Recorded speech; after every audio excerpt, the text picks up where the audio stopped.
chapstick lip balm, a Duracell battery, Clabber Girl baking powder that I didn't want to buy for this intro. To the average person, these might seem like a bunch of random things I found scattered around the house, but to a Pikmin fan, they're just a bunch of random things I found scattered around the house. Pikmin is a game that's all about getting from point A to point B. That's it.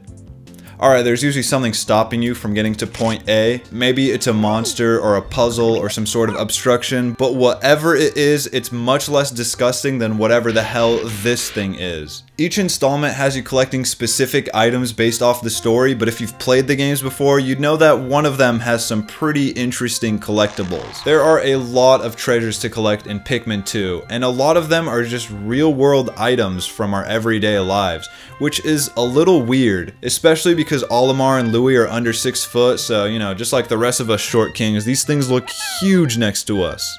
Like most extraterrestrials, Olimar and Louie can't read English, so they just give them some strangely on-brand names. This is something that I don't really see people talking about, so I thought it'd be interesting to take a look at what else Nintendo slipped under the radar in this underground game. The treasures in Pikmin 2 are categorized by series, and 6 of the series are just solely dedicated to branded items. 7 if you include the Nintendo branded series. In the Odd Logo series, we've got Pikmin classics like 7-Up Cap and Yoo-Hoo Cap, which, FYI, there should never be a time where you're using the words cola and chocolate to describe the same thing. This is never what God intended.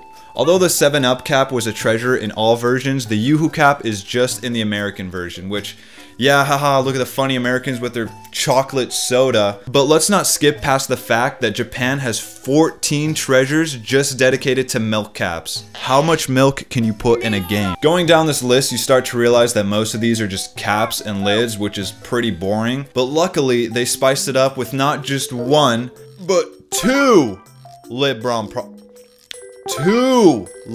products. I don't have any Carmex because I always thought it was like a car product. I'm still scared to use it. Of course, what's a Pikmin game without some sardines and water chestnuts?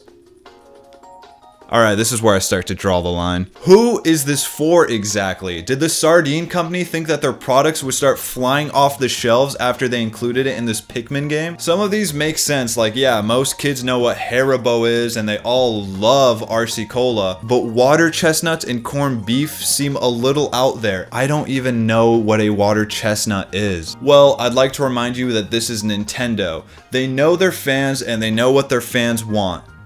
Peanut butter. This is probably my favorite one though, not only because it's something I love, but it's just a giant bright jar of peanut butter. It looks cool. I don't know, man. What else do you want me to say? And of course, it doesn't end there. Among all these foods and beverages is the yummiest snack of all. Valores.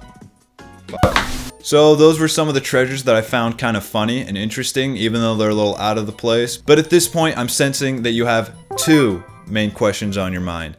And first of all, no, I don't have a restraining order against Chicken Little's dad. And second, why are all these branded products in Pikmin? Well, the first game didn't really sell too well, and the GameCube itself was struggling to not be a colossal failure. I'm not saying Nintendo was ever really strapped for money, but if you've got people willing to give you money just to throw some textures around in your game, why not? The branding in Pikmin 2 is one of the few times that product placement in video games actually works. In the game, it's never stated what planet you're on, so this is a pretty cool way of letting you know they're here. Run. It gives you a better understanding of how big the Short King truly is, and it makes the game feel more real. For a game that was trying to be as realistic as possible, these real-world artifacts really help sell the illusion. There could still be some problems with the product placement in Pikmin. The first thing that comes to mind is it might affect the re-release of the game if that ever happens. I know that you could argue that they could just redo the textures, which is something they would probably already be doing if they were to re-release the game, and you know what? You're right. I think it is a little bizarre seeing these real-life brands in a Nintendo game, so I understand why people's knee-jerk reaction would be to just dog on it. We hate seeing branded shit in advertisements, especially in a movie or a game that we already paid for.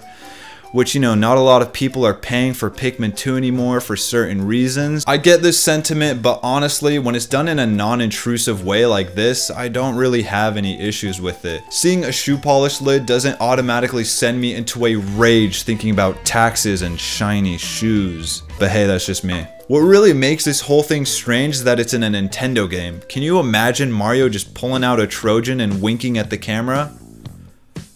That wasn't even funny, that was just weird. Product placement was never really a thing in Nintendo games, and it hasn't happened since.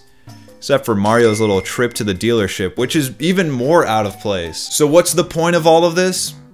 I don't know, I just thought it was funny, and I have this cool toy to use. Although the product placement in Pikmin doesn't affect the gameplay, it's still an unsettling phenomenon that I don't really see people talking about. I'm not sure what the main idea behind this was. Were they trying to make the world feel more real, or were they just trying to get that bag? Either way, I think it's kind of cool, and I'm genuinely curious to see if it affected any of the products in this game. I wouldn't say I'd want to see more of this. I think it just works really well in this context. It helps ground the game, which is desperately trying to convince you that it's real. And it reminds us of one of the most important aspects of the game. You're tiny. Thanks for watching.